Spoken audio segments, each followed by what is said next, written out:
can have, okay, we're going to start. I apologize for the lateness of this. We're having some technical difficulties, but good afternoon and welcome to the Oak Park River Forest High School District 200 Candidate Forum. My name is Peggy Kell and I'm the Voter Service Chair for the Oak Park and River Forest League of Women Voters. The National League just celebrated their 101st birthday on February 14th, and our local league will be 97 years old this year. Our mission is to educate community members on local, state, and national issues so they can be more informed voters. This is our third candidate forum for the April 6th municipal elections. Our next forum will be Monday, February 22nd for the Oak Park Village Trustee Board. You can still register for that forum on the library website. Many thanks to Rashmi Swain and Bridget Opfeld from the Oak Park Library for all their technical expertise and partnership in this forum. So the ground rules are candidates will be given 1 minute for opening and closing statements. After opening statements, the same questions will be asked of each candidate with 1 minute to answer. Order of speaking will alternate and statements and questions will be timed.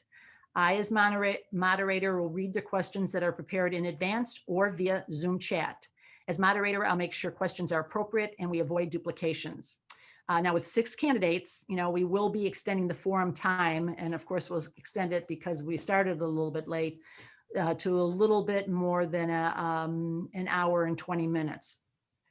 We will be recording the forum and it will be posted on the library's website and then the league's website after Monday. So candidates, do you have any questions? Well, okay. If you need a question repeated, please just ask me. When we do start asking the questions, I don't mind repeating them because after 6 people are answering, it may need to be refreshed in your mind. So for opening statements, we're going to start with Tom Kofsky first. Hello, and thank you for being here, and thanks for your patience. My name is Tom Kofsky. My wife, Karen, and I are proud long-term Oak Park residents. We've raised our 5 children through the Oak Park schools, and our oldest daughter now teaches at D97. Professionally, I'm an engineer and business leader, and I've spent 34 years at Oil-Dri Corporation, overseeing an operation similar in size to OPRF.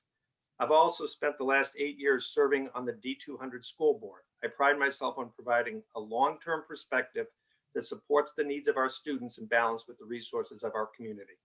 In my opinion, the top issues for our school district are: 1, navigating through the COVID-19 pandemic safely, returning all students and staff back to the building while learning from the remote experience. 2, removing the systemic barriers and biases that result in inequitable education for our students of color. 3, assuring fiscal responsibility, utilizing resources in alignment with the strategic plan. And 4, responsibly upgrading our facilities to support 21st century education. Thank you. Thank you, Tom. Tom, they're not seeing you on screen, so whatever you have to do to get yourself on screen, when it's your turn to talk, make sure that you have enabled your video, okay? Next up is Elias. Mr. Ortega. Good afternoon, and thank you for the invitation to be here this afternoon. My name is Elias Ortega, and I've been an Oak Park resident since 2019 after moving from New Jersey with my spouse and 2 children. We made Oak Park our place of residence because we heard the reputation of the school and the community. I am an educator, a youth mentor, advocate, and parent. My children go to D97 at the moment. I value the contributions that schools make to our communities. And I think that this extends far beyond the education and curricular activities that they provide for us. Schools are also a barometer of our community health. I think what I would like to propose, if I were to be elected, is to also continue to refine our engagement in excellence in levels of administration, students' affairs, as well as engagement with the community. I think promoting stakeholders' engagement and the community into the work that we do to ensure equitable outcomes. Thank you. Marianne? Hello, everyone. I'm Marianne Mohenraj. After serving on the library board for the last 4 years, I wanted to continue to serve the community. Professionally, I've been immersed in education work for 15 years as a professor at UIC, Northwestern, Roosevelt University, various other schools, and for many years as an undergrad, master's, and doctoral student. I also founded and direct a 501c3 nonprofit that provides grants for writers and free educational resources, and I've served on boards for the Museum of Science and Industry and the X Prize. I moved to Oak Park with my husband about 10 years ago. Our children have been at Holmes and Brooks so far. Our daughter will be entering OPRF as a freshman this fall. And primarily, I would say my goals are to support all of our children in achieving their best educational outcomes, giving them all the opportunities to succeed and thrive in the school environment. Thank you. Thank you. Fred, you're next. Great. Good afternoon. Welcome. My name is Fred Arkin. Fred, could you increase your volume just a bit? Oh, if I can.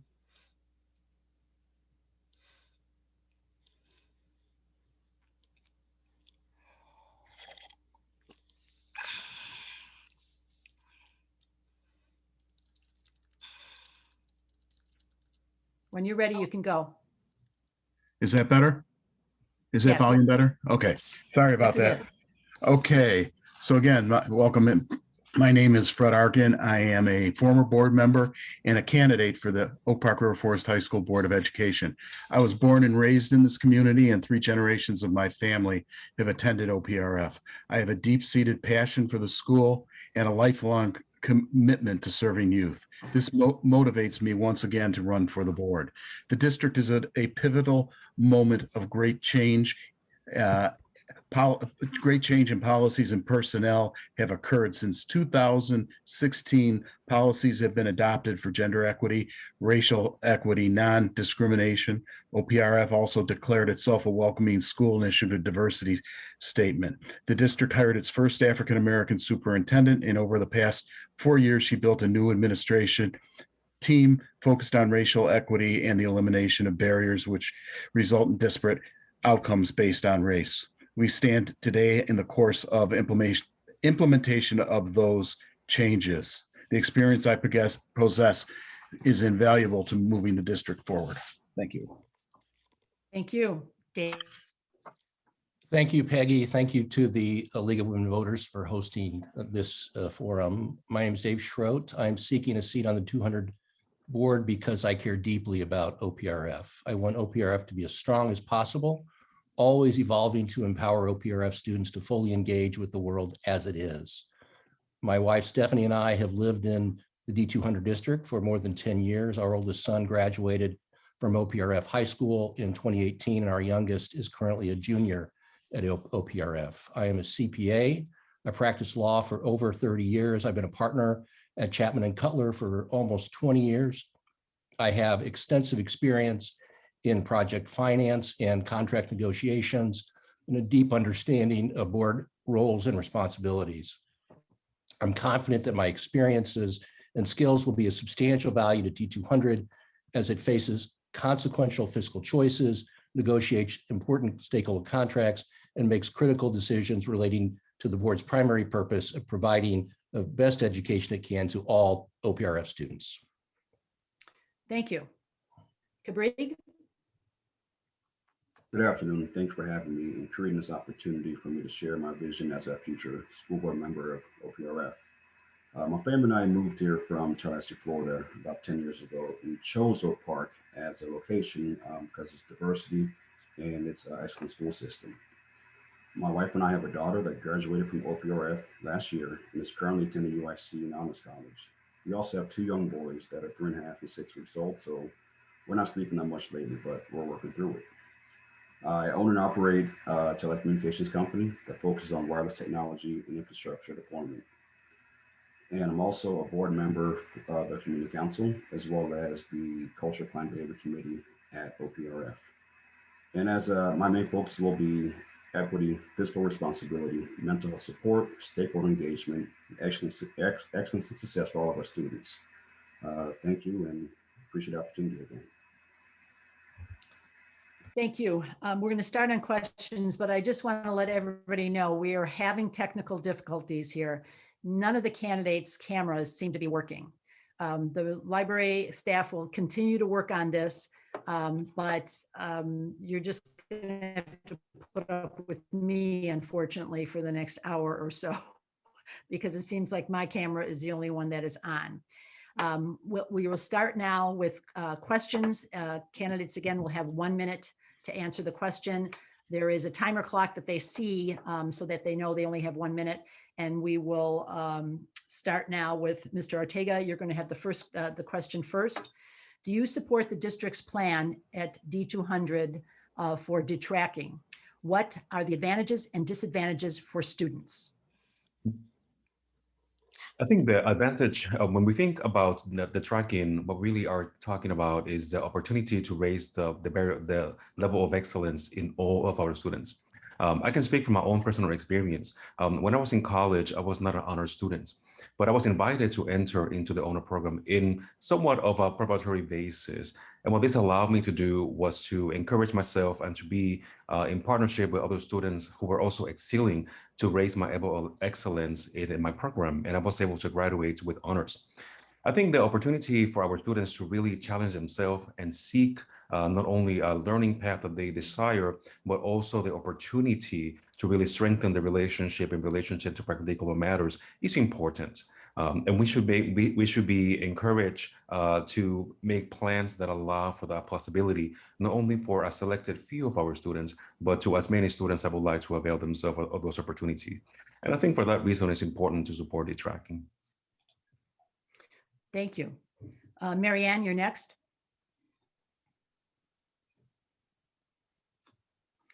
Your audio is not on. All right, audio and video now. On the question of detracking, I'll say that, when I initially had this question raised a few years ago in the D97 community, I had some concerns. My daughter was actually on the gifted track, and I was worried that detracking might mean that she wouldn't be challenged in the ways that she needed to succeed and thrive. I was really pleased when I researched it more, talked to people, read some studies on the subject to learn that at least the way we're doing detracking, that's not what's going to happen. What will happen is that all of the students will get access to these advanced materials so that if they need those in order to be challenged, it's available to them and they won't be subject to the kinds of biases that might have put some kids in the gifted program while others were passed over. So I think it's a tremendously great move for equity and for all of our kids, giving them all the opportunity to push themselves appropriately. Thanks. Thank you. Fred? Hi, yes. First of all, detracking is, to me, is a label. It's really not a descriptor of what needs to be done. I believe there needs to be some systemic change in our curriculum, and the barriers need to be broken that keep all kids from realizing their highest potential. As I understand, the program that's going to come out is going to be to level the playing field on the freshman level. There's still going to be honors courses and AP courses, sophomore year through senior year, but at the freshman level, all right, where kids right now are placed, based on grades, test scores, recommendations, those kinds of things, and then they get put into a track that they can't get out of. So this is really going to be more fair, having a high level of curriculum, a high degree of rigor for all students, available for all students. So yes, I do support the revision of curriculum. Thank you. David? You need to unmute yourself, David. Sorry about that. This is an issue where I think it's difficult to fairly address it in a minute. It is detracking in our community has served as a proxy for people's position on equity. I think that's unfortunate. I think that the choice is not a binary one.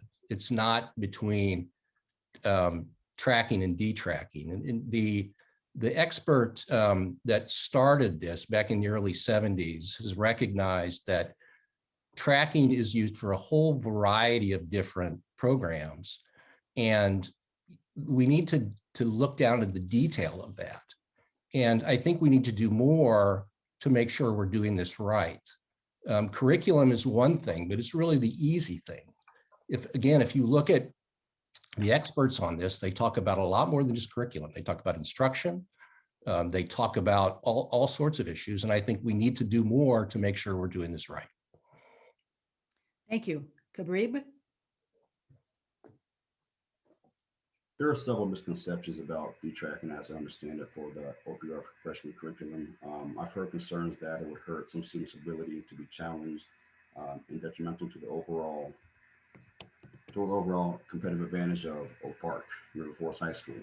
But that's not the case from my understanding. It actually will allow students to have more mobility and flexibility to actually enter more challenging courses as they see fit. It will allow them to actually reach their highest potential without having the barrier of not being able to move up and down based on their entry-level scores from middle school. So if the question is, am I for having all of our students have the highest potential to be the best version of themselves, then the answer would be yes. It's unfortunate that we have been polarized on the topic of detracting when the real issue is creating equitable opportunities for all kids to be successful. Thank you. Tom? So the topic was tracking, but the focus is really the freshman curriculum restructure, which really, from my perspective, is two different things.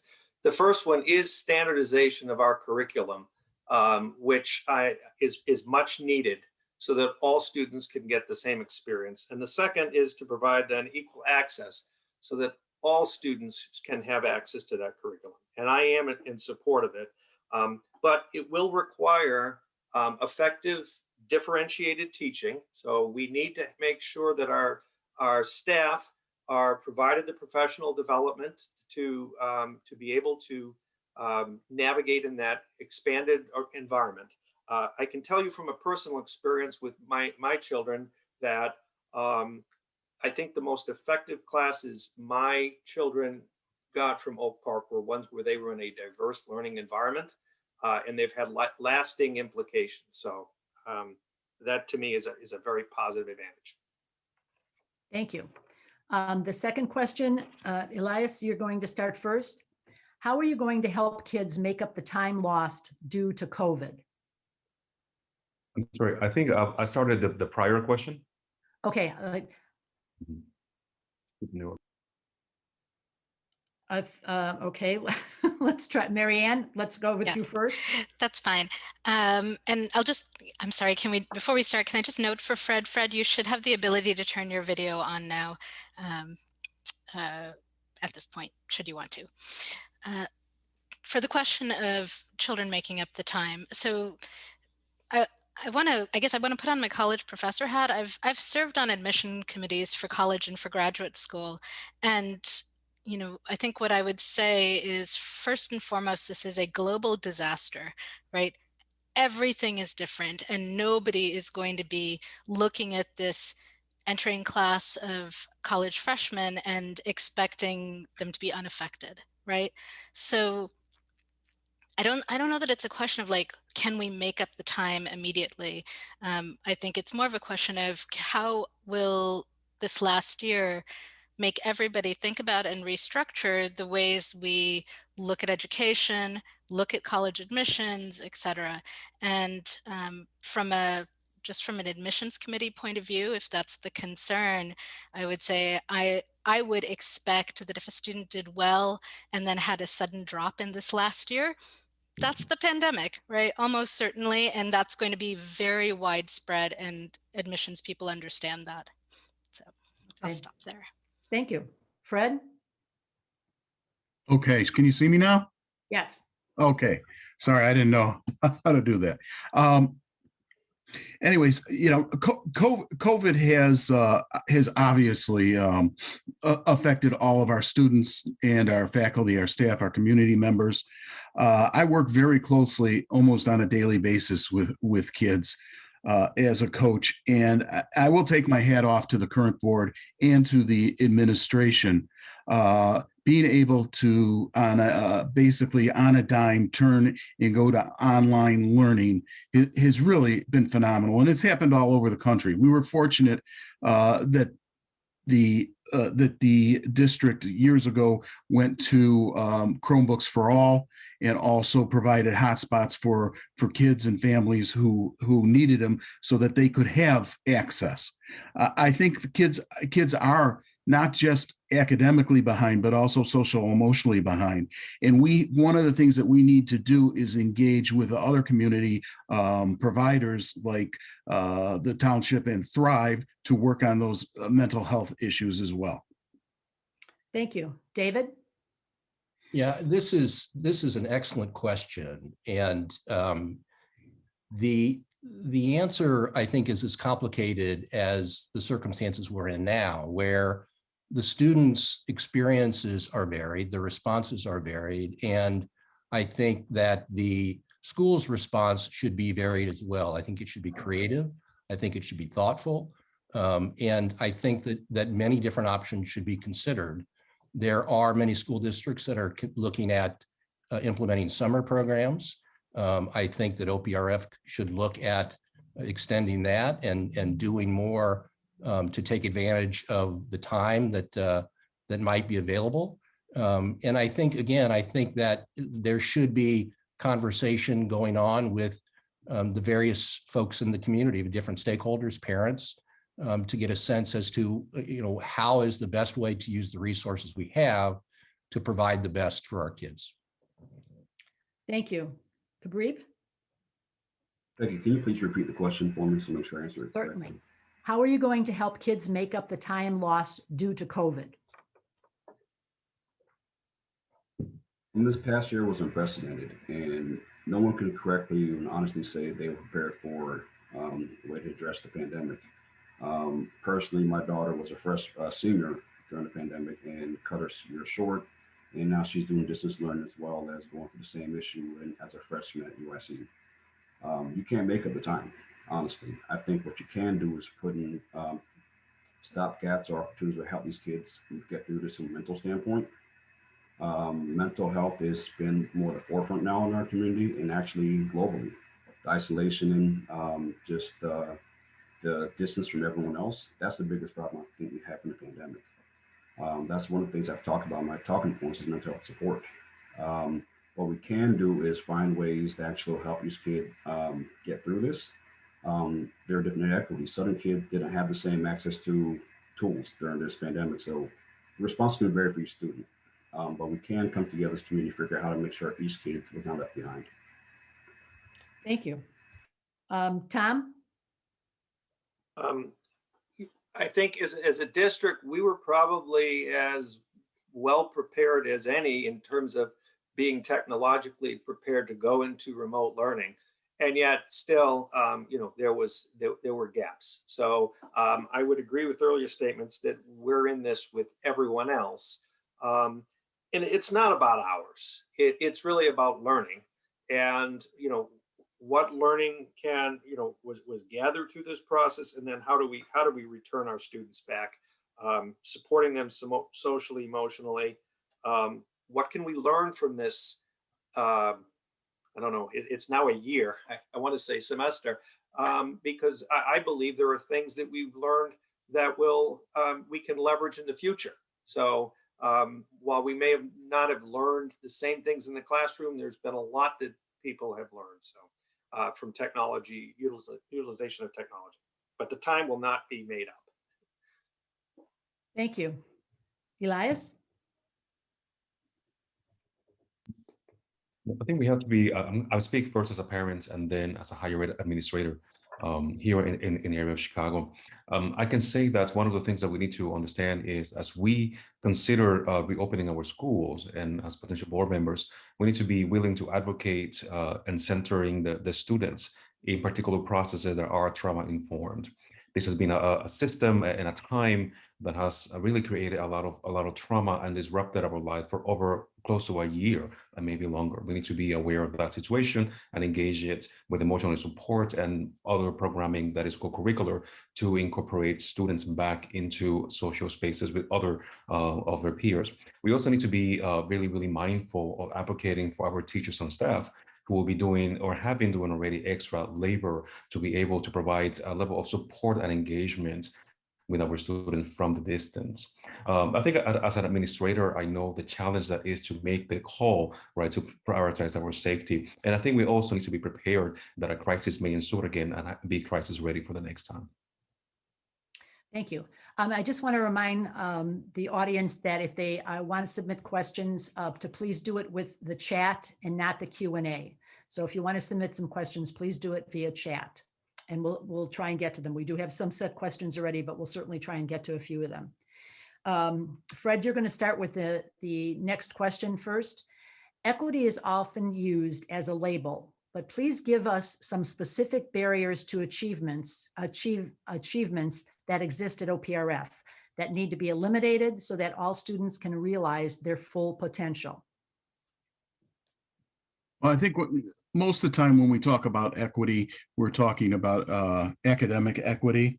And obviously the barrier, the number one barrier is probably freshman placement. Now, if you look at our school, the AP and honors classes are predominantly white kids. The predominance of kids of African American and kids of color are in college prep. And there is it takes, there are blocks in the system to move from college prep to honors. All right. Weighted grades is another barrier because somebody can work as hard in college prep, and the best they can get is only a 4 on their grade point average. Although someone getting, sliding through on a B in AP can get a 4 as well. And my time's up. Sorry. Okay, thank you. David?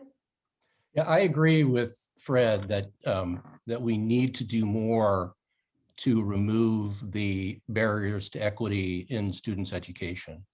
And I'll go back to the point that I made earlier, that it's not a binary choice. And I think we need to be mindful of the, sort of think about this in a holistic way, of concentrating, of course, on the students and being creative. I think that we can think about mentoring programs. I think we can consider, bringing folks in from the community. Elias had the proposal of bringing stakeholders in the community to be more involved. I think that's a great idea. I think that that there are existing programs in Oak Park that that we could tie into. Same with River Forest, so this is such a large issue. I think it just starts with thinking about everything. Okay, thank you. Kabrib? Equity is one of those topics that we have been getting more attention the past couple of years, but we have to understand what equity actually is. It's giving people or group of people or person what they need to be successful, not treat them equally, right? So racial equity in this situation is there's a disparity between kids that OPRF and AP Honors Track in college prep. I saw this glaringly obviously when my daughter was attending there last year. We'd go to parent teacher night when we had the group parent night for the conferences, and we were usually the only person of color or one of two at the conference. And unless your idea is that we're just Black kids are not as intelligent, there's obviously an issue there. And we have to ask what that issue actually is, and not just kind of give it, well, we got to work on it, but we have to get to the root of the problem, which is systemic bias that has been prevalent in this country since the inception of slavery and continuing on to now. So we can work together on this project. We have to be realistic about what our outcome is going to be and be honest with each other. Thank you. Tom? Yeah, there are systemic biases and barriers that exist. And I've learned and seen a lot of that during my tenure on the board. It's evident in grading, which Fred articulated. Its placement. It is in our disciplinary systems, and until we are bold to remove the systemic biases, there will not be the equity that our students deserve. So there have been studies done at our school going back decades that have pointed out these issues, but it's about taking action on them and starting with racial equity policy, but then getting into specific actions to remove the barriers. Thank you. Elias? I think that this question is very important to me as an educator of color. I think when we think about equity, right, in connection to our curriculum and the opportunity for others to succeed, what we are really talking is that we need to be mindful that the particular systems that ensure that the success of some be predicated upon the exclusions of others need to be removed. I think for me, this reveals really a mindset of scarcity into how we engage our pedagogy. And for that particular reason, right, when we start from designing systems in which those who are more at the margin can thrive, we're going to create a system in which the whole school and the whole community can actually succeed. And that is an investment, I think, not only in our students, but also in our communities. And I think in this engagement, right, to really think about the process of equity, well, we not only have to center our students, we also have to invest in our teachers, right? Those who are creating the opportunities and mentoring our students need to also be prepared and encouraged to do so. Thank you. Marianne? So I loved what Elias had to say, and I kind of just want to echo that, but I'll give you 3 points at which I think we are already working on equity, and I mostly would like us to stay the course. So, because it's going to take a while to see the results. One is the work of the Collaboration for Early Childhood that the high school and all the taxing bodies support, because many of these inequities start when in infancy or when the children are very small. So if we can get more books into the home, if we can support the caregivers of those preschoolers, that will do a lot towards boosting those children's literacy in later years. Another area is IEPs, 504s. When we talk about equity, my son has ADD and sensory issues, and so we have gone through many rounds of IEPs with the school system, and I've been actually pretty impressed with how when things aren't working, and sometimes they aren't working, they adapt. Oh, and I've ran out of time, so I will say the last thing I was going to talk about was the physical building, but I think we'll probably get to that. So, Thank you. David, you'll start the next question. Do you think that not having a principal position at the high school reduces accountability? Do you think not having a principal is working for OPRF? I think that not having a principal is fine, given that the superintendent does not cover other schools. There's a linear structure here that in effect the superintendent plays 2 roles, and the superintendent has assistants also to provide help to her. So I don't think that that not having a principal is a big issue because of the way the structure is. I think that the more important question is, do we have the right person that is in the superintendent position? Does that person understand his or her responsibilities? Are they capable of doing that? Are they responsive to the school board? Are they skilled in working with a very strong teachers organization? There's a whole sorts of skill sets that go into that position that would typically be held by a principal, but I think saving the money there is actually worth it. Thank you.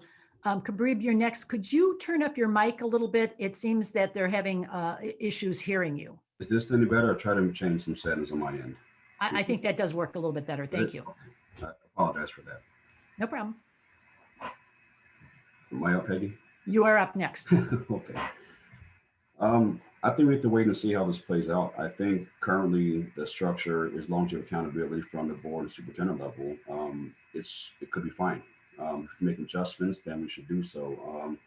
As a project manager and as a business owner, I like to see how things operate before I make a drastic change to any kind of policy or even objective we're trying to achieve. As long as we're not losing any ground or losing any effectiveness of what we're trying to do achieve at high school, I think for now we could probably stay the course and take our time and find the right person for the job to actually carry forward the vision of equity, excellence for the school, as well as fiscal responsibility. So I think we should just continue to focus on what's important, get into the pandemic, make sure all of our students are competing at a high level, and make sure students have all they need to be successful as a student and ultimately as a young adult when they go to high school. Thank you. Tom? Yes, I do not feel that we lose accountability. The current requirements or outlines for the associate superintendent cover those duties that would be in a principal. We are somewhat unique, being a one school district. And so the alignment of the administration really to directly support the strategic plan, I think was a good move. I would agree that you've got to continue to reflect and assess and make sure that your needs are being met. But I do feel that the current position is there to support the staff and students. Thank you. Elias? I think that the question of accountability and whether or not we need a different structure, right? It is a question that has to be in conversation with those most directly impacted, right? The rest of the administrators, the teachers, as well as other curricular staff. I think that for me behind that question, what really is how is collaboration really happening in such a way that we have clear lines of directions between who are the ones leading and casting the vision for the work that needs to be done and who is the one managing that particular work. I think without a principle that is feasible as possible to do, but we need to have very clear metrics of how does that look like, and also have a really open feedback loop between the administration, the teachers, the community, but also with the board. Because I think oftentimes the board may lose some of the track, right, of what does it look like to be in full communication with what is happening in the day-to-day without micromanaging, right, the work that is happening, but making sure that we cast what are the goals that we need to have and what are the vehicles of accountability, not only from the staff in the school, but also from the board towards the community. Thank you. Marianne? So my understanding is that removing the principal was a recent shift at OPRF that Principal Rouse, I believe, left in 2019. And the restructuring happened under Dr. Pruitt-Adams as a means of creating the possibility for adding an executive director of equity and student learning to further equity work while remaining cost neutral. They didn't have to create a whole new position and fund it as a result. So I think my question for Dr. Adams, Pruitt-Adams, as she's on her way out, and as we look towards a new superintendent, is to ask, well, this was a really creative approach here. How did it work out in the last 2 years? Do you feel that you were able to do the job of superintendent and principal with your deputy superintendents and the rest of your team effectively? Or do you think that it was asking you to wear too many hats? And I'd use that as guidance going forward. Thank you. Fred? You have to unmute yourself, Fred. Sorry. I'll echo a little bit about what Tom said. The restructuring was very deliberate by Dr. Pruitt-Adams to align the administration with the strategic plan.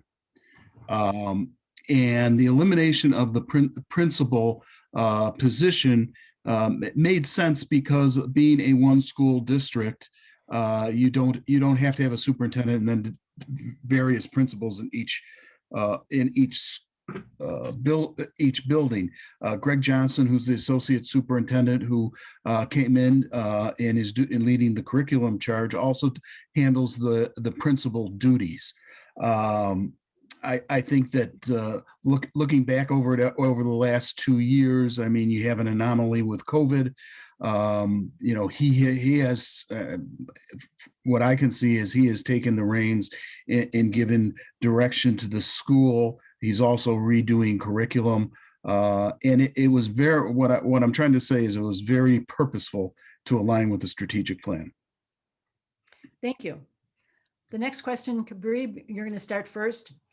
Do you think as a candidate and a possible future board member that you should be an integral part of the superintendent search? And what should the board be looking for in a new superintendent? Well, absolutely. Not only should I be an integral part in the candidate search, but also the teachers, various stakeholders that will be affected by that person takes that position. Because it's going to be the whole community has to actually ultimately agree, well, not necessarily agree, but work with this superintendent.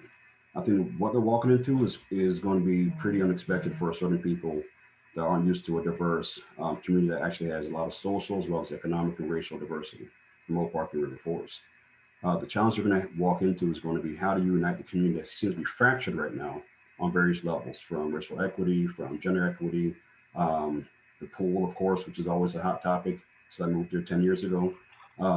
But they have to be battle tested, I would say, ready to take the charge and not be new to the equity discussion. And the tracking, they're going to have to make sure they can come and actually address that. What that means, what is each student, and really not be doing this the first time on the job. Because Dr. Pruitt Adams did a great job. I think she did a phenomenal job at her position, and the next person is going to have I guess, a tall order for me. Thank you. Tom? So I will speak as a candidate, but I'm in the position of being a board member, so I'll be transparent. I think that we need to hire the best superintendent we can, which means you engage in the search when the best candidates are available, and you go through the process and make sure that every action you take is such that you can get the best candidates for the position. I do fully believe that those who are candidates for the board should be active in the process, although they may not be actual voting members, but I've encouraged that we have full participation in the search process, because as we have community members, we need their valued input in that process. But I would not, I would really not like to go to the point where we need to go to an interim superintendent. I don't think it's in the best long-term interest of our students. Thank you. Elias? Having been a participant in national searches for for executive leadership and faculties in different institutions, I understand that it takes a lot of time and effort to get this process not only rolling and completed, but also to bring the best candidate into the position. And also know that there's fiduciary responsibilities that come along with this process that takes time. So it's an investment, right, for the school and the community.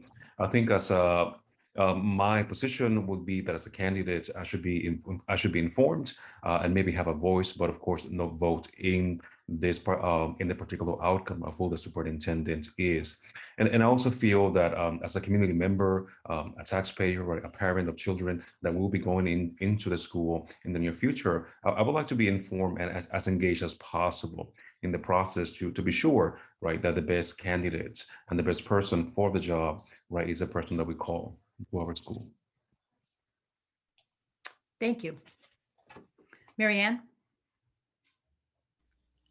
So just to be transparent about this, I was already invited to a focus group about this, and I guess I had sort of assumed that all the candidates were, and if not, I think they should be. And I had a really great hour-long conversation with a staff member about what I thought we should look for in a board member or in a superintendent. In general, I think to move to that, what The challenge is here in Oak Park is that we have a diverse community. We also have a very engaged community, which is terrific, but it means that we have a lot of different stakeholders voicing their concerns. And so we have students, teachers, staff, parents, and general community members, all of them coming with different perspectives and valid perspectives. And so I'm looking for a superintendent who is ready and eager to do the equity work, do all the work of running a school, and figure out how to bring these stakeholders together in a unified way so that we can move forward effectively. Thanks. Thank you. Fred? Yes, I absolutely believe it's the duty of the current board to select the superintendent. If they find that they can't find an appropriate candidate, then that's something different. The community also needs to be engaged, and the community can be engaged through surveys, open houses, town halls, forums, focus groups. There's a lot of ways to involve people, but this is the hiring season now. And if you wait until April, we'll end up with an interim who will be a placeholder. And we will be 1 year behind in implementing the things that we need to do. I think we need to look for someone who's experienced, should not be a training ground, someone who is equity focused, someone who has experience with facilities and facilities management, and someone who is strong on budgeting. And that's where I stand and feel what we need for a superintendent.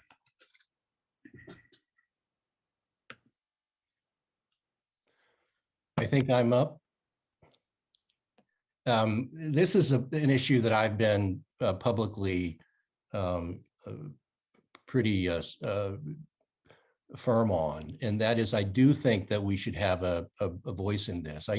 I don't disagree that the process should start. I don't disagree that now is the time to start that process, and I don't disagree too that we should hire the best person. The election will be on April 6th.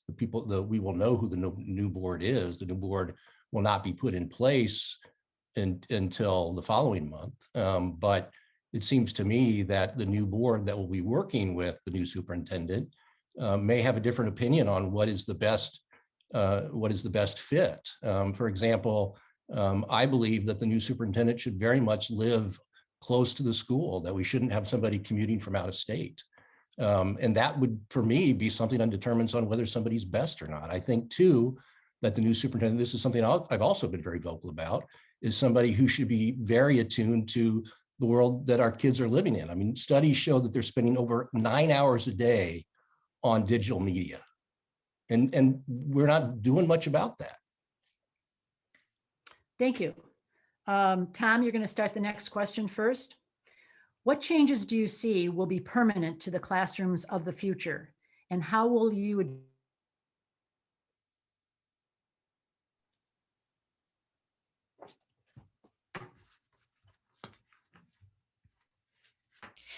Sorry, Peggy, we lost you for a bit. Yeah. Can you repeat the question? I didn't certainly hear can. What changes do you see will be permanent to the classrooms of the future?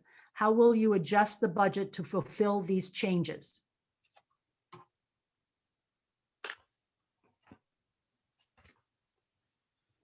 I don't know. I mean, I think we're too early in the game to say what will be permanent. If this, I assume this is in respect to the pandemic, but maybe I'm reading into the question. You know, if it's changes as it relates to that, I think we've got a lot of learning to do, unbundling to do of what worked, of what changes we've made and what we need to continue. I mean, we went to changes in different school time, the different time of day, as an example. We did a different block of classes. So those are changes that were things that frankly were novel or different in what is a very kind of regimented, structured approach to what school has been. I think we've got to see which of those things we did or had to do might have some value moving forward. Thank you. Elias? As an educator, I probably won't be able to answer this question in 1 minute only, but I'm going to do my best. Right. I think budgets, let me start at the end. Budgets are ethical statements, right? They reflect really what we care about and what we love. And I think we need to start there.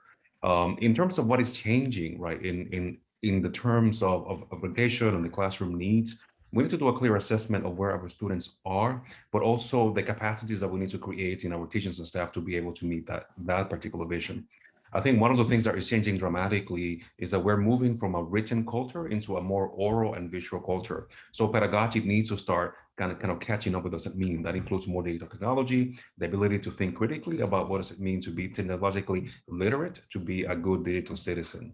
I think some of the changes that will happen with that would require some reinvestment in infrastructure that we need to be considering what does it look like, because this is not only about the education of our students, but it also about the type of labor market in which they are going to be entering that will require them to be technically fluid and be able to work with digital media.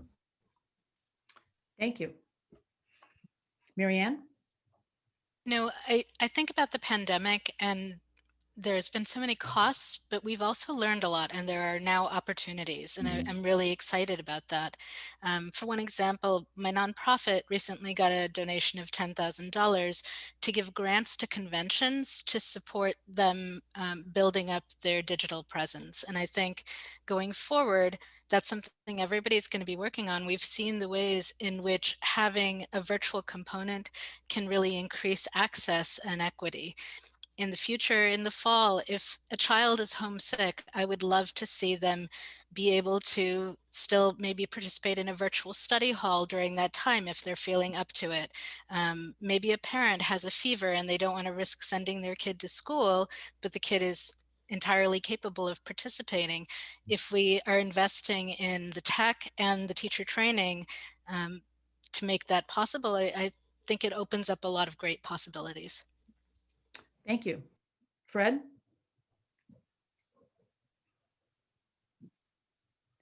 There we go. I got it. I kind of see this as a twofold question. The first are the changes coming out of COVID and what we've learned in terms of educationally from COVID, and that needs to be assessed. I think that we can talk about what we've learned about online learning, how it can be utilized going forward. Probably some scheduling as well in terms of maybe some block scheduling. I think though the bigger question is, especially moving into our change of curriculum, is basically the differentiated teaching that has to go on in our classrooms. As we have all levels going in freshman year, we may have to make sure that we have high quality professional development for our teachers to support them. And finally, I would talk about the social emotional supports that we need, that we learned about. Thank you. David? Yeah, I would echo what Elias said, what Marianne said, what Fred said. I do think we've learned a lot. I think budgeting is a reflection of our values. It requires us to decide what our priorities are, making choices that are sometimes difficult. And I think that we have learned some things from the pandemic that we can use going forward. If we flip how we think about remote learning, it's possible to use resources that are available outside of the school that may be able to increase students' learning experiences in a way that we hadn't imagined before. I'm going to go back to what I said before about the opportunity that school has here with regard to media literacy and mindfulness. There's an increased awareness around the loneliness that our kids are having, the mental health issues that our kids are having. A lot of this stuff was going on before this pandemic, and it related to this new media saturated world that's out there. Thank you. Gibrib? Well, the thing before you start talking about budget, you have to determine your objectives and goals. So as a project manager and business owner, when you have a new project or a new business opportunity. You create what are you trying to achieve, and then you formulate your budget around that based on potential costs and how can you actually mitigate costs or escalation of costs or even project scope or project creep. So in the situation for learning, and from when I was in college in '99, it's changed drastically to now, and wasn't really heard of having distance learning or online learning at a collegiate level, let alone that's full degree programs now. I think as we move forward, take what we learned from the pandemic and remote learning, we can then say, well, where is our next opportunity for potentially cost savings, and how can we be more effective in teaching our kids? And one thing I think came out of it, we can actually probably avoid having to cancel school to make up days. If remote learning did work, perhaps when we have a negative 40-degree day again, we could do remote learning that day. I think there's advantages to it, but we have to start with the project and then formulate the budget around that. Thank you. Elias, you'll start this next question first. In December 2018, the Board of Education approved moving forward with the first construction project to result from the Imagine OPRF facilities master planning process. Phase 1 work is underway, creating a new student commons among other improvements. How will you each support the continuation of long-term master planning begun through Imagine OPRF without getting stuck in the rut of the pool debate? And yeah, Elias, you are first. Absolutely. I think the first thing in order to really understand that question, I think those of us who are really invested in our school and as community members need to understand that a school is really an investment, right? We make an investment in supporting our school in their infrastructure. It's not only an investment in a particular school, but we're invested in resources that we can use as a community.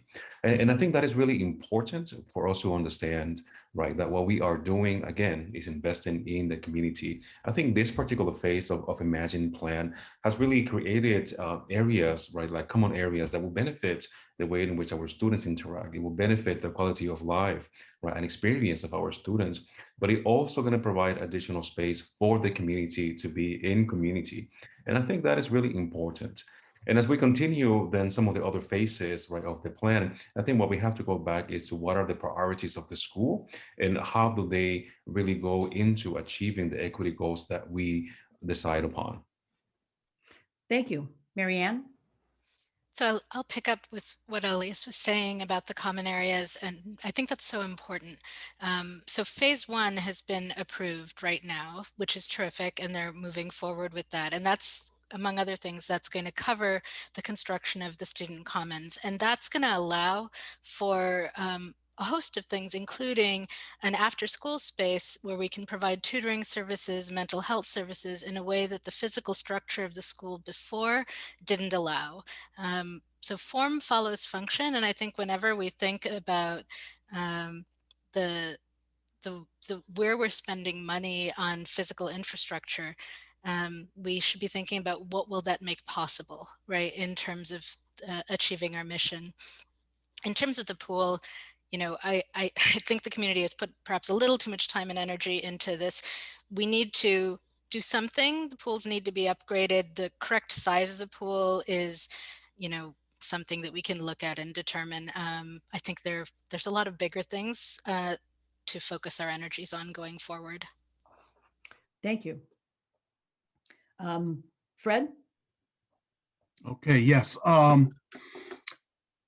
While the Imagine planning was going on, I was one of the board liaisons to the committee, so I have intimate knowledge about it. It was a fabulous interaction of primarily community members doing incredible research for 18 months to come up with, they researched every nook and cranny, every program, every activity of the school to determine facility needs at the time. One of my great disappointments is that it was supposed to be a continuous process, and the district has dropped the ball. It was supposed to be a living document that was going to be constantly upgraded, and that hasn't happened. One of the solutions that I have when you talk about a pool is I and a few other community members have created a foundation called the Oak Park River Forest High School Imagine Foundation to raise substantial funds to offset the cost of future projects for Imagine. Thank you. David? Yeah, I agree 100% with what Fred said. I am concerned, if you've listened to the board meetings, that the budget process does seem to be a little muddled. And I think with my experience on project finance, on my experience with reviewing complicated transactions, in working on budgets that involve tens of millions of dollars, I think that I can contribute here. With respect to the specific capital improvement projects that are in the following phases, I do think that there are solutions, and I do think that that there needs to be the sort of creative thinking that Fred has offered here. I think that we need to go to the community. I think that we need to again interact with the other governmental bodies and see if there are opportunities for us to share costs, share resources, and find out a solution that will work best for our kids. Thank you. Kibrib? Well, yes. Well, the Imagine Plan is essentially a project, right? And phase one is just that first phase of the restructuring or redevelopment of the high school. And with any project, you have to be nimble enough to notice when there are variations to your ultimate goal and take corrective action. Now, you don't want to do that. I'll say haphazardly. You want to make sure you're making a correct decision actually makes sense to the ultimate goal you're trying to reach. So we're in phase one, and we have, I believe, 4 more phases to go. I think what's imperative is we look at what we are learning now and apply it to the further phases that are coming down the line. So I truly think that if there's corrective action to be made, we have to do it in a way that makes sense, that is not overrun our costs, because you're trying to do a balanced approach where your costs are not overrunning your benefits, right? Because we don't want to put a burden, financial burden on the current residents and our future residents and not achieve the ultimate goal that we're trying to hit. Thank you. Tom? So I was around when it was a pool debate, when it was initially a pool project, and don't really care to live that again. But I think the Imagine team did a great job of putting together really what was a plan, a long-term facilities plan. And out of that, we have embarked on the first significant capital investment in our building in 53 years. So if we're going to get to 21st century learning, some of that involves having some 21st century facilities. And so I think that was a bold and good step forward, with plenty of bumps and a pandemic to boot. But moving forward, the board will need to continue to prioritize the different steps. And that was what was outlined when the Imagine plan was put forth, because we would need to continue to prioritize, including engaging the community, because it will require financing. Thank you. The next question is kind of a combination of two. And Mary Ann, you're going to start this round. What should be our plans to get kids back in school safely? And should teachers be vaccinated? Should that be a priority? Sure. So my understanding is this question is almost out of date, in the sense that this week we have been done a first round of vaccinations for D97, D200 teachers.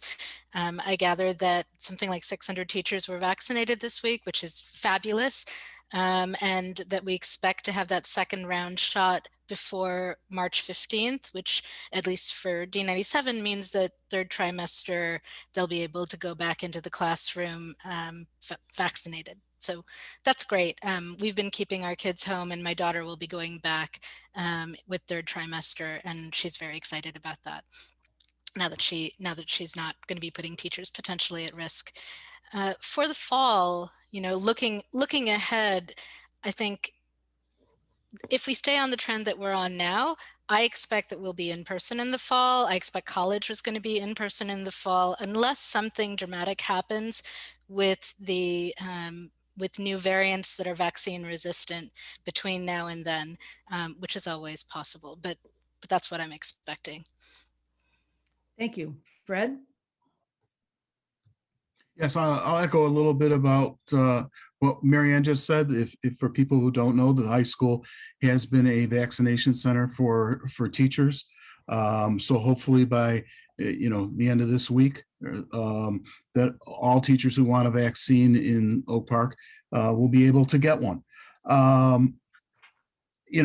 Going back in the fall safely is nobody can tell you what it's going to look like right now, for sure. However, we have a lot of experience. We have to follow obviously Department of Health guidelines, state guidelines, but our hybrid learning is going on. We know that there's some disparities based on race. About 2/3 of our students have signed up for it, but they're not all showing up. And that needs to be studied. The data needs to be culled. We have to derive the information from that data to make decisions going forward. Thank you. David? Yeah, I'll echo what what both Fred and Mary Ann said. I don't think I have anything to add on that point. Okay, thank you. Kabrib? I think we have to just follow the science and not get caught up in empty rhetoric, hashtags, just media coverage of stuff that doesn't really matter. Because ultimately, we're talking about the safety of our residents and our teachers and our kids. So the teachers, I think, should be a priority, be vaccinated, because they also have families as well. And they may have pre-existing conditions. They're risking their lives going out there as a frontline worker, in my opinion, to actually make sure our kids are learning. But we can't just run to it and jump into any situation because we think we should, from an emotional standpoint. It has to make sense from a scientific standpoint and a medical standpoint. So as we move forward throughout the rest of this year, we're going the right direction, I believe.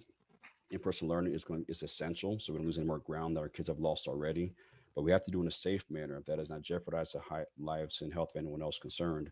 And I just think we should just continue to move forward as a community, just follow the science. Thank you. Tom? I echo the follow the science as part, we're fortunate to be a well-resourced district.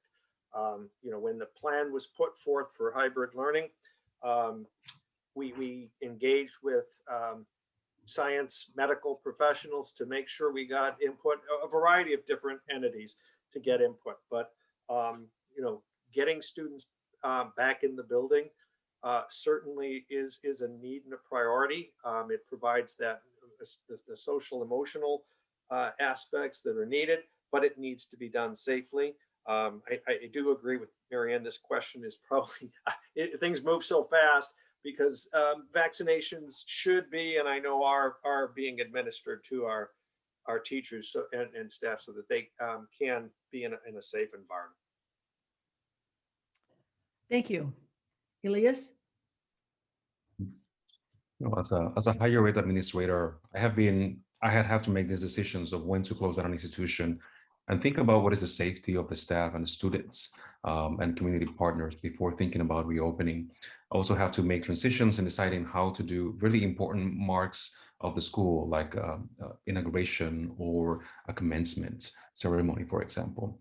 And I think for us, it is important, for me, has been important to really follow the science that is behind it, what is the safely way to do it, but also be mindful of what we need to put in place to be prepared, right, for if a crisis were to ensue again. So I think in the school, we need to follow a very similar pattern, right, to ensure the safety of our community members, but to also be prepared to understand that it is likely that this pandemic and the effects of it will continue to be with us for the next year. So how are we ready to also mobilize, right, whether it is in distance, social distance, whether it is, again, to increase our capacity to do it online, but we just need to be ready.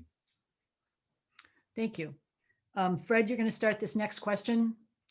Based on data from standardized testing, we know students are arriving from D90 and D97, having up to a 2.5-year gap in achievement. This means students are arriving significantly above grade level and materially below grade level. With the detracking effort, how will teachers across all disciplines be able to effectively teach students together in a class that has such a range of achievement coming in? Well, I think I talked about that before. First of all, it's our job to take what comes to us. We are a public school. All right. So for any student that comes in the door, it's our obligation to move them from point A to point B. All right. One of the reasons that we're looking at this curriculum revision is to level the playing field, at least in the freshman year, and that's going to take differentiated teaching. I think most young teachers are pretty familiar with those that work, and for those who haven't, we really need to invest. And I look at this as an opportune way to spend some of the fund balance in adequate and effective professional development for our teachers. And we have a tremendous support system. We have to continue those supports. If you look at our reading program, we've had incredible success. So time's up. So Thank you. David? Yeah, this this sort of gets back to what I was talking about before, where if you look at the studies on this, going back to science, right? Science does support diversity as contributing to students' educations in certain classes. So I think it makes sense to accept that, right? But again, if you look at the experts' studies with respect to the detracking studies, they've clearly said that just mixing people up and throwing them together isn't the solution. There's a lot more that goes into it. And the curriculum is to my mind, it's the easy part. And Fred has hinted at the range of instruction that we have here.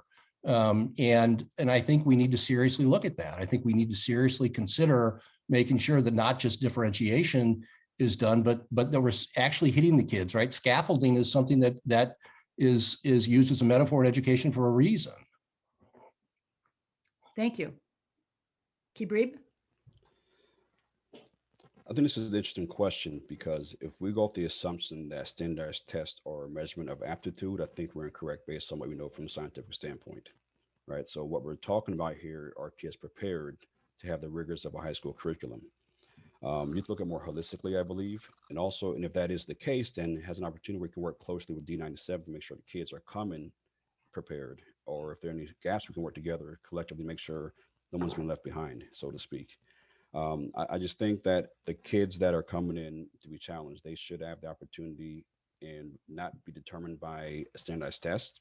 Because I would talk about myself personally. When I took the GRE program, I was working full time and had a family, and my test was enough to get in. But I graduated A- average, but I had colleagues that blew out the GRE and could not compete and actually dropped out of grad school. So what you're looking at is not capacity, it's can you take a test well? I think we have to look at it a little more closely. I don't think we should measure students on standardized tests, but more can actually handle the rigors of the curriculum. Thank you. Tom? Yeah, I agree with Kibrib's comment on the standardized testing as the measure, but to go to the specifics of this issue, Fred hit some key points, which is it will require differentiated teaching, which will require professional development support.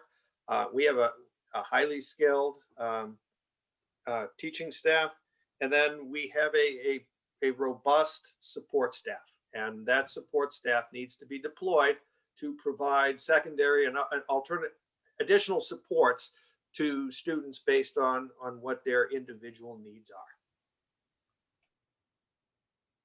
Thank you. Elias?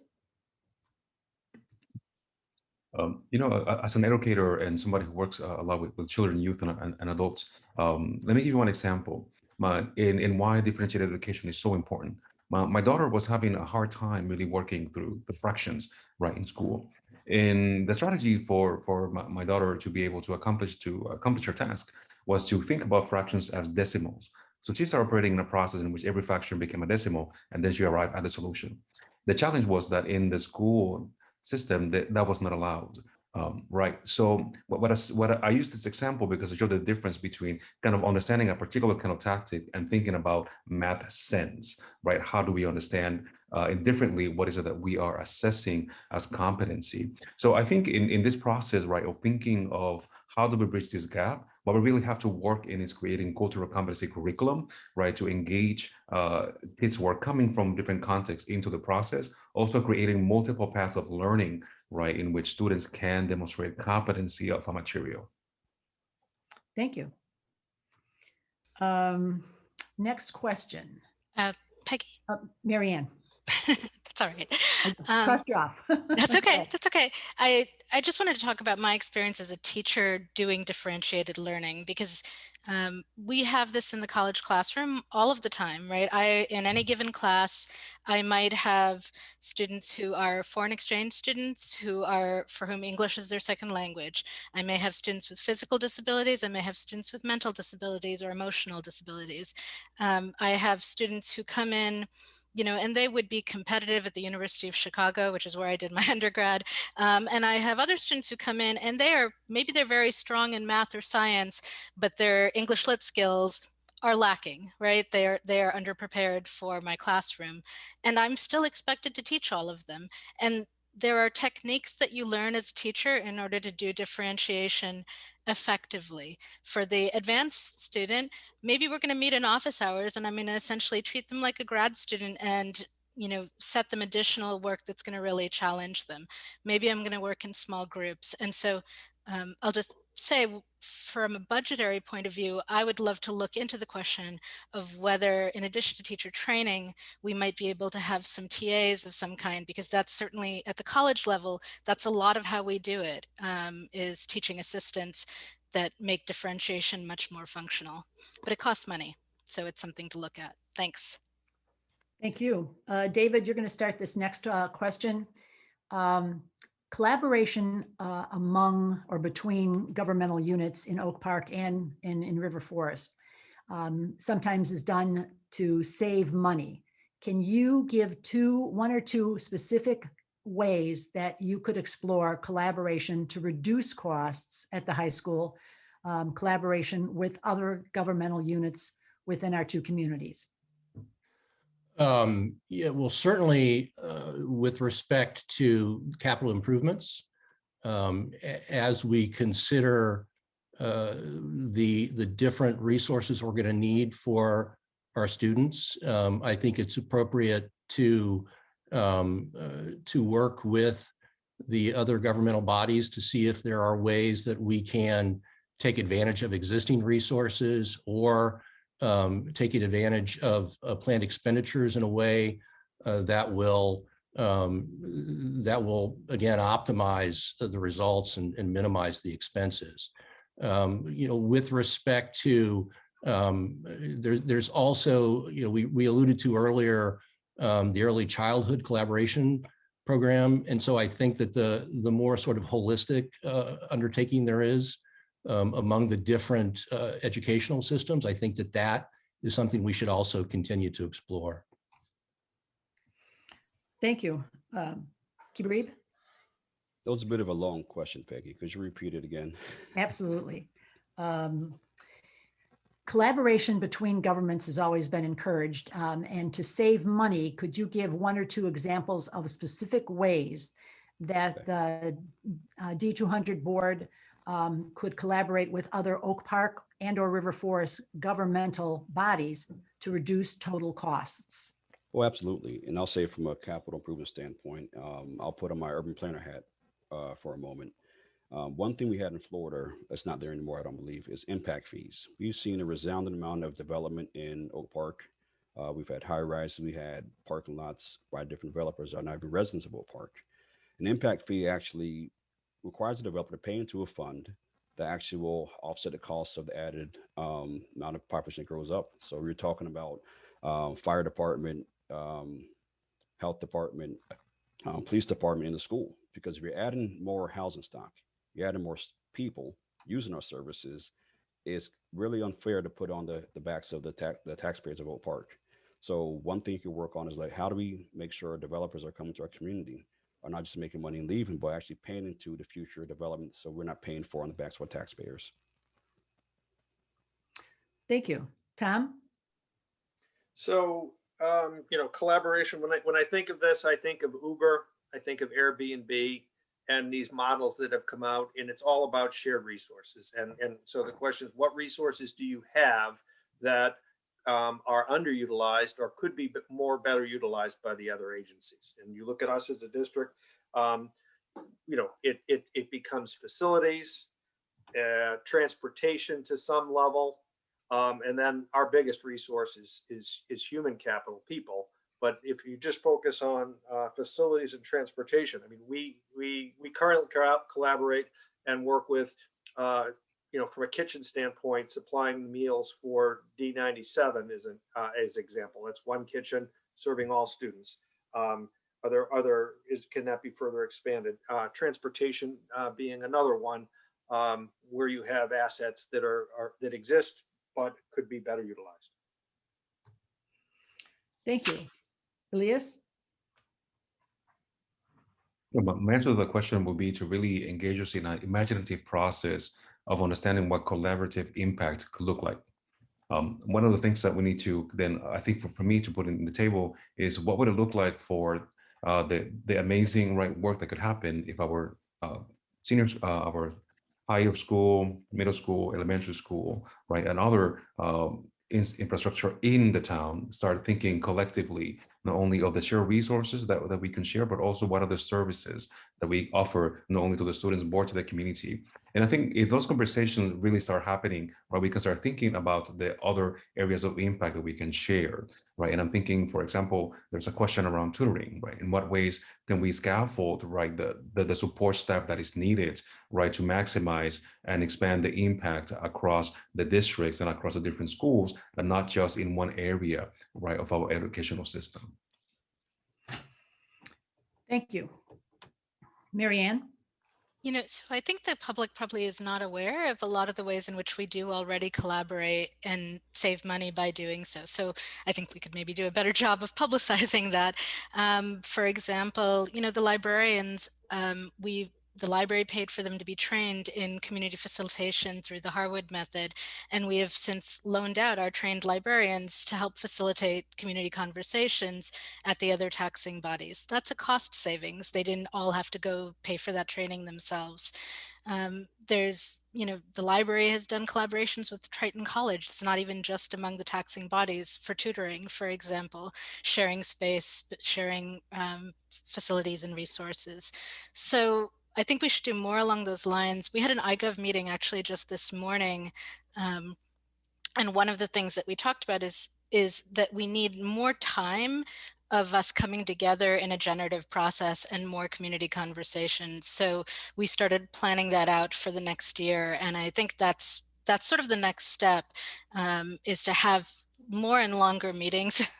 And not that people love that, but so that we have the space to really get to know everybody else's resources and think through the ways in which we could be making better use of each other's resources. Thanks. Thank you. Fred? Yes, I agree with Mary Ann that I think that there is a lot of collaboration that goes on that the public is not aware of, but I think there can be more. I like Karib's idea regarding impact. I think that's crucial. One of the things that we have, problems that we have in the high school district is about 75% of our budget dollars goes to human capital. And so that extra 25% of budget, you're not going to save that much money by having a paperclip cooperative.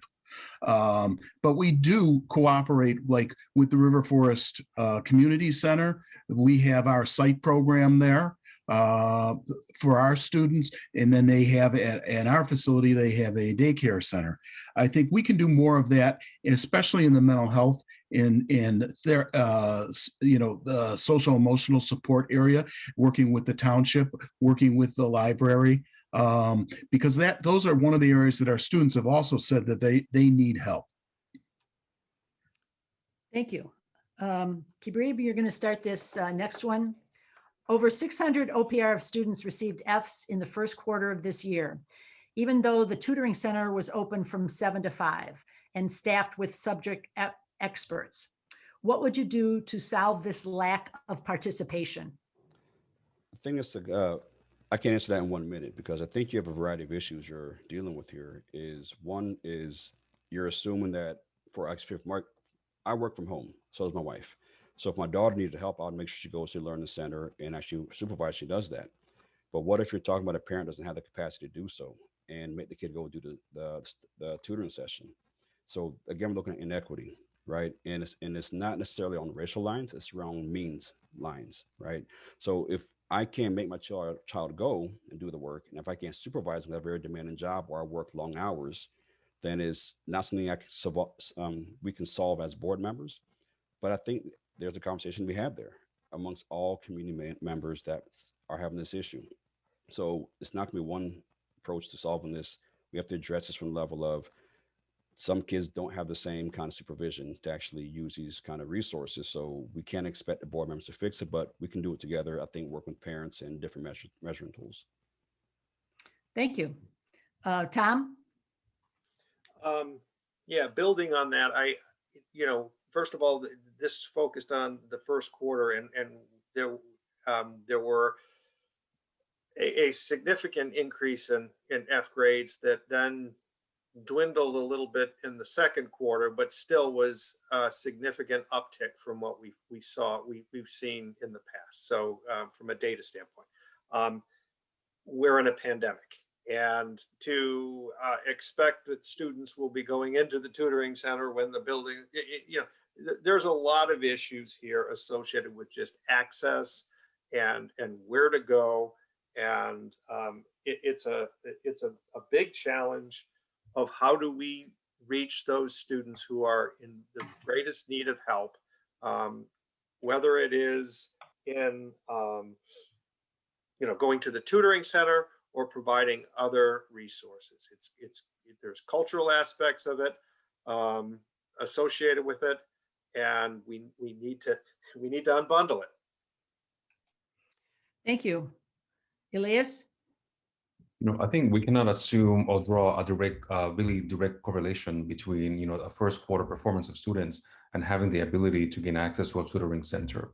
I think part of the reality is that we are living in pandemic times, right? We are living in times in which we track differently, right? We are feeling differently motivated. And if that is true for us as adults, we need to understand that for the younger people in our midst, right, this has been really amplified and twofold, right? So there's no playtime in the same way or social outings in the same way, and that will affect their performance, right, in the work that we do.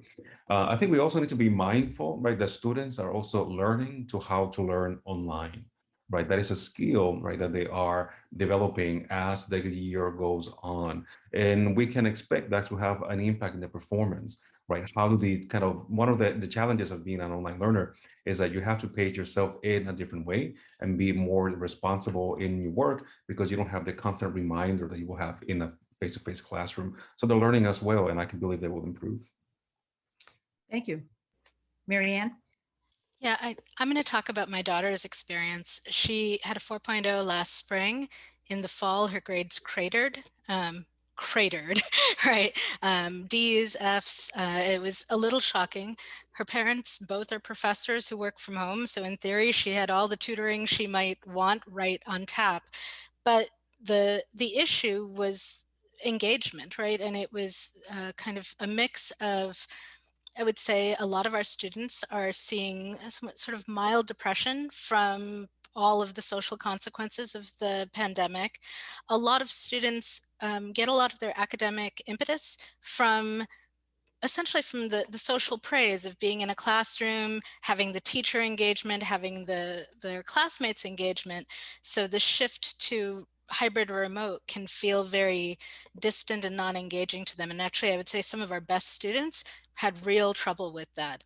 So, we're going to all be taking that into account. At UIC, we gave all the students last fall the option of doing pass-fail instead of letter grades for exactly that reason. And I think that's fairly common across colleges. And yeah, I guess I wouldn't expect it to continue. So I see it as like, here is a terrible pandemic bump in a terrible year, and we should improve, just continue improving from here. Great, thank you. Fred? Yes, I mean, obviously the pandemic has put an incredible strain on students and families. Everybody has a little bit different situation. I'm engaged with kids almost on a daily or weekly basis. Some of them have thrived. Some of them are getting by. Some of them are just totally checked out.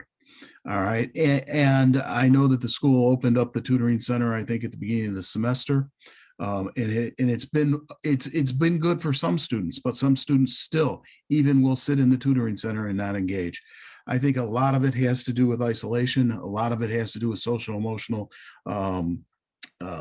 pain.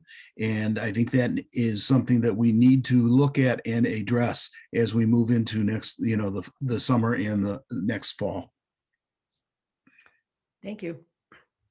David?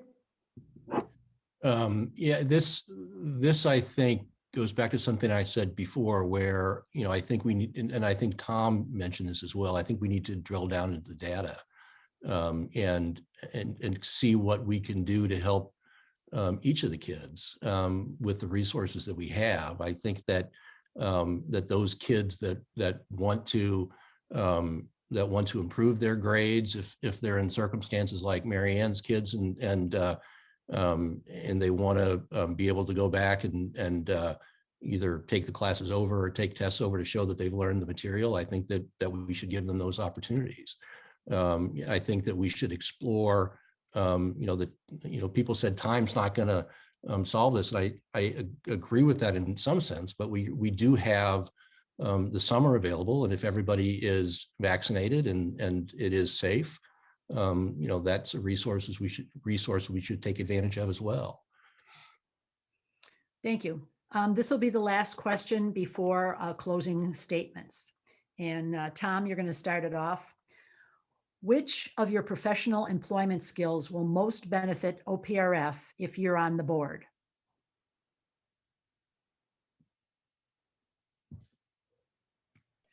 Okay. I've been a business leader for an organization about the size of OPRF. And so in that role, that's a business leader that there's the human perspective, over a variety of people in the workforce from all different walks of life. So there's that aspect. And then there's the financial accountability aspect of knowing that we've got to make tough decisions to sustain the organization. So it's being in charge and knowing what decisions to make in the best interest of the organization and its people. Thank you. Elias? I think as an educator and as a higher ed administrator, I think the North Star of the work that I do is really geared and guided by stewardship, right? So stewardship of resources, stewardship of relationship, stewardship of trust. And I think that has served me well in the work that I do because it has allowed me to create in the environments in which I lead a culture of collaboration, right? A culture of innovation and the willingness to think creatively about the situations at hand and turn problems into possibilities. And I think because of that, I have also developed a culture of accountability, right, to the work that we do and how we do it, understanding that it matters because it is not only in the service of those who are with us today, but it's also setting the seeds for the work that will happen tomorrow. Thank you. Mary Ann? This is educational and professional qualifications, right? So I would say as a library board member, I supervised a $9 million budget for 4 years. I learned a tremendous amount in that process, and I feel like I have a good understanding of how the board interacts with the budget and the staff at this point. I run my own 501c3 nonprofit, so I have my own staff through there and have been used to thinking about funding, giving grants and funding larger projects, and also sort of long-term planning for projects. That org has been going for close to 20 years now. And professionally, I'm a teacher, and I've taught everywhere from community colleges to distance learning to elite institutions to state schools. And I hope that will be helpful to our students as they think about both college as a possibility, but also other options going forward after high school, and thinking through what's going to be the most productive and successful future for them. Thanks. Thank you. Fred? Okay, in my vocation, I've been in the customer service business and the small business arena for all of my career. I think my skills of communication and my ability to engage with other people, at the frontline level where the rubber meets the road, it is one of my greatest assets. I will say also that my former experience on the board and my work with school and students also informs me as a board member. I think there is a critical juncture that we're coming up on, and I have the historical and knowledge of how and why policies were created and how they should be implemented. I will also say that I have find things to do when there's a need. I saw a need at equity in sport and created a new high school sport to provide equity for underserved students. Thank you. David? As I mentioned before, I am a CPA. I've practiced law for over 30 years. I've been a partner at Chapman and Cutler for almost 20 years, where my practice has focused on finance. I've got extensive experience with project finance, extensive experience with negotiating very complicated contracts, and helping the parties involved to come out on the other side in a way that everybody feels good about it. And D200 is going to be negotiating some significant stakeholder contracts coming up. It is going to be making important fiscal decisions. It is going to be working on budgets that are going to reflect the values of our community. It's going to need to make priority decisions. And I've got experience with all that stuff. I don't need to learn any of it on the job. And I think I've got a creative mind too, to see it in a little different way, in a way that I think fits with our community. Thank you. Kibrib? Yes, as a project manager for well over a decade, when I started my career at Verizon Wireless here in Schaumburg, I managed multi-million-dollar projects simultaneously. And one of our key performance indicators was managing the project under budget while delivering the benefit and managing costs. And I did it successfully. I was awarded for that. I was able to save initiatives by renegotiating vendor contracts, contract negotiations. So when I went on my own 6 years ago, I took that skill set and actually had to enhance it. Because as a business owner, you make those decisions daily. Fiscal responsibility. How do you minimize costs without actually degrading your benefit to the product to your client? And I've done that successfully well, where clients are from Nokia to Verizon to AT&T. And if you don't perform, you get kicked out, essentially, right? So I think bringing my financial acumen to the table of finding ways to save costs while not degrading our quality is important. And I think I will continue. And surviving last year as a business owner is just a testament to that. I had to make some hard decisions, which is required of a board member to actually be viable and continue our success as operations. Thank you.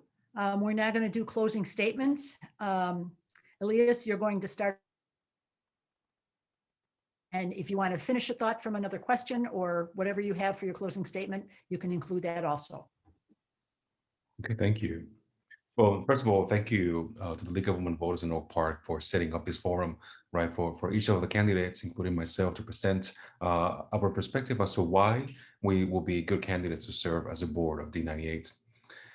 I think the commitment to building organizational systems in which people can thrive, all people can thrive, has really guides my vocational and professional life as an educator and a higher ed administrator.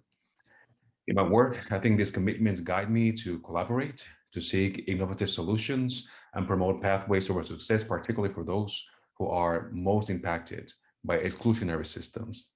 As an educator, I have worked to remove barriers that maintain the racial, gender, and sexual orientation exclusionary practices. I have promoted cultures of thriving and understanding in which those most marginalized can lead, because the whole organization will flourish if they flourish. For me, that means that striving for equity leads to engaging with excellence. And as an active citizen who care about the community well-being, I have volunteered in organizations that have helped teens thrive through community health initiatives and mentoring programs. If elected to the Board of Education, I'm committed to bring a perspective that is committed to engaging excellence to achieve equity. Thank you. Thank you. Mary Ann? I think the main thing I'd like to talk about here is the conversations we've been having in Oak Park and nationally over the last year. A lot of them have centered around racial equity and specifically Black racial equity. And I think that's incredibly important, and we have so far to go. So I'm committed to that work. I'm also committed to addressing other kinds of equity issues. So I just want to highlight that other minority ethnic groups who are not Black, but nonetheless face marginalizations, LGBT students, women, people with disabilities, people dealing with mental health issues, all of those groups, I think, need the supports to make it a level playing field so that we can educate every single student to the best of their abilities so they can thrive. Thanks. Thank you. Fred? Okay, thank you, Peggy, and thank you to the League of Women Voters for putting on this forum. Thank you for my colleagues here on the panel. It's been very informative, and it's been great to get to know you. The three greatest challenges facing the next board will be, number one, reimagining education in a post-COVID world, what lessons we have learned, what practices we should retain as we return to the building, and how do we guard against long-term effects of learning loss for students who've had their high school careers disrupted. Number two will be the continued implementation of the racial equity policy. What additional steps need to be done by the Board of Education and the administration in order to remove the barriers for our students of color, and where their current efforts are succeeding and falling short. Number three, fiscal responsibility, alleviating the burden on our taxpayers while providing exceptional service to our students. If elected, I will continue my passionate advocacy of these initiatives. I am grateful for the honor to serve. Thank you. Thank you, Fred. David? Yeah, thank you again, Peggy. Thank you to the League of Women Voters for putting this on, and thank you also to the other candidates. I am not a single issue candidate. I think I bring a lot to the table, as I mentioned in the answer to the last question. But there are a couple things I think that distinguish me. One, I do think that we need to look more seriously at how we are implementing what has sort of crudely been referred to as detracking. There's been a very, I think, a good analysis here that's given more detail on that. But I think we need to look at that more carefully and make sure that it works right. The board recognizes that the data on this is mixed, and I think we will regret it if we end up on the wrong side of that equation. I'm also, as I mentioned before, very interested in doing something about the media world that our kids live in. I mean, if they spend more than 9 hours a day on average doing something with entertainment, we as a school should be addressing that. Thank you. Kibrib? Right. I'd like to say thank you to the league for putting this on, and Peggy, thank you for being so patient despite our technical difficulties, including mine with the mic. But yeah, I think I just want to thank my panelists as well as for engaging this riveting dialogue. As a board member, I'm going to bring my experience of fiscal responsibility and accountability. I'm a pragmatist by nature. I believe in finding the best solution that does not actually alienate different sets of people. I think what we're actually learning here and seeing on a national and local level, that you don't have to be disagreeable when you disagree. We have to find a way to find some common ground to our solutions. We have to find ways to actually make sure all of our students from equitable standpoint are successful, and let kids know success can be different. It could be 2 or 4 year college, it could be a gap year, it could be going to a trade school, it could be the military. I think I will bring my open mind to this board to make sure that all stakeholders have one of a voice in the process, and when I have open discussions about it, I'll listen. And I'll do my best to actually make sure everyone's voice is heard. Thank you. Tom? Thank you, Peggy, and the league for hosting and helping to educate our voters. I've learned a tremendous amount in my 8 years on the board about school finance, about racial equity, and about the challenges of trying to run our district. It takes a while to fully understand how this district functions. I can tell you I'm still learning, but I do my homework, questioning and challenging the recommendations to assure that what we do is in the best interest of our students and community. As a board member, I fought for racial equity with the establishment of the racial equity policy and modification of the discipline system, and the move towards curriculum standardization with equal access to all. I've also spearheaded a big push for greater fiscal accountability, changing from a tax to the max culture that built a $100 million fund balance to one that is mindful of our taxpayers, basically leaving $60 million in our taxpayers' pockets. I've participated in teacher contract negotiations that led to the systemic changes that assure fair compensation, but help the district out. And I've pushed for a financial scorecard that benchmarks our resources versus standard in education. So I believe my prior experience will help me continue to make decisions, and ask for your support. Well, I want to thank all the candidates for your patience. I want to thank the viewers for their patience with our technological challenges today. And I'd like to also thank you for all stepping up to serve our community. Oak Park is not always an easy place to be involved with, and your participation should be lauded. We are going to, for our rest of our forums, our next forum is Monday, and that's the village trustees at 7 o'clock. You can look at the recording, which you can fast forward through all the technology blips on our website, on the library website. They should be posted by Monday. Questions for all our forums are on our submitting questions to our email address, and also on our website is the schedule of all of the rest of the forums for Oak Park and River Forest.